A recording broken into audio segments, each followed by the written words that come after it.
Hi, I'm Andy Proudman. I'm here with Piers Ward at Asbury Hall Golf Club. And in this video we're going to be discussing whether keeping your head down is a good thing or not. You're watching Me and My Golf TV.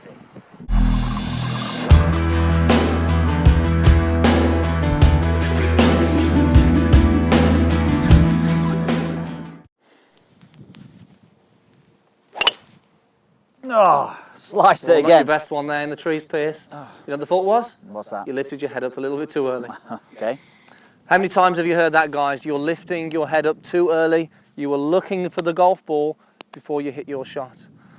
Today we're going to talk about that, and we're going to talk about some of the issues that causes in the golf swing. Now, as coaches, myself and Piers, we're listening to you guys every week for our students coming to us saying that, okay, I'm trying to work on keeping my head down.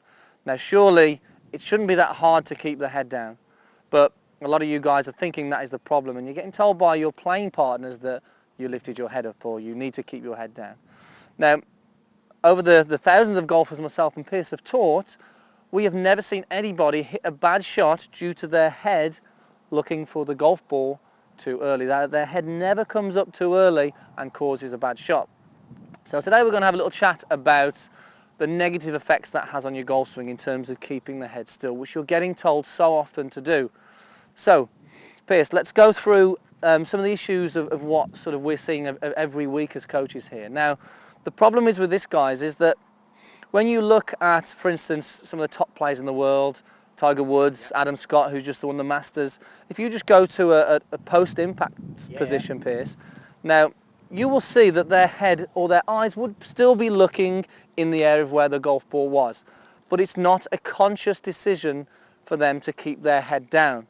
Now, what you'll notice where Piers is there, you can see that his shoulders continue to rotate through the golf ball and the lower body. There's a lot of movement there, so nothing's really staying still.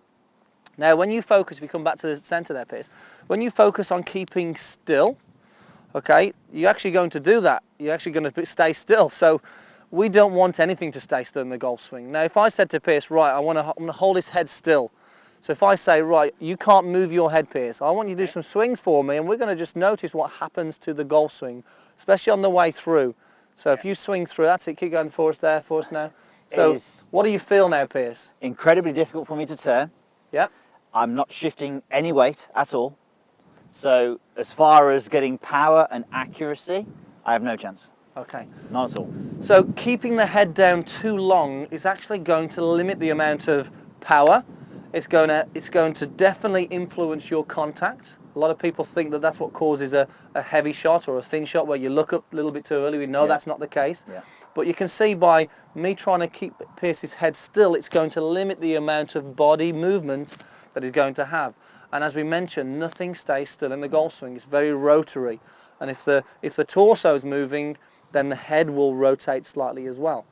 So, Piers, you've got a good sort of idea of, some of the best players in the world, what they do with their heads. Can you just sort of share with the viewers what happens with a lot of the best players in the world? And we see these guys and girls on the telly all the time, and they all are slightly different, but they can range from people, as Andy has mentioned, where Tiger's head is downward, it is looking more towards the ground.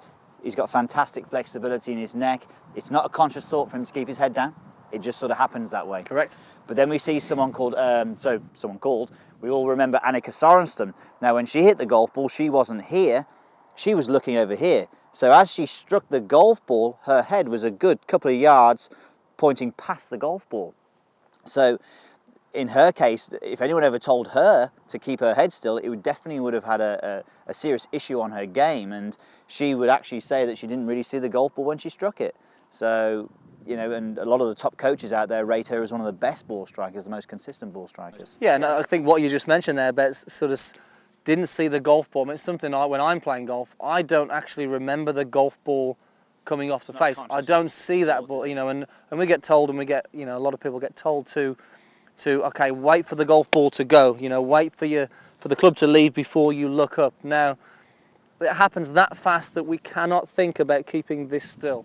And I think the purpose of why we wanted to talk about this is we see it so many times that people are saying, I hit a bad shot due to my head or due to my eyes looking up. And, for us, it's a big part of it that's causing a lot of faults and a lot of bad golf swings out there. So I suppose the purpose of this video is that nothing stays still in the golf Absolutely. swing. As you said, we are dealing with faults which are attached to this. So we see so many weight transference issues when people are keeping that head still. So they keep the head still and then they finish. You know, so it all sort of happens as an afterthought. And as I said, their accuracy and their consistency of strike and their power input is just it's thrown out the window. Now, a good one just to sort of relate. I taught a martial arts guy a few weeks ago, and he was said, right, okay, I'm going to work on keeping my head still. So he was working so much. His playing partners have said, keep my head down, keep my head down, keep my head down. That's ingrained in his thought pattern to keep his head still. Now, I said to him, I related this back to him in a way that he could understand through martial arts. I said, well, okay, if you were going to throw a punch and get as much force to the target as possible, if I said, right, don't move your head and still get the same, he didn't know what to do. He thought, well, I can't do it. I can't create a lot of power and keep my head still. Now, again, relate that back to the golf swing. Yeah. How can you create a lot of power by keeping this still? And again, remember, there's a lot of rotation.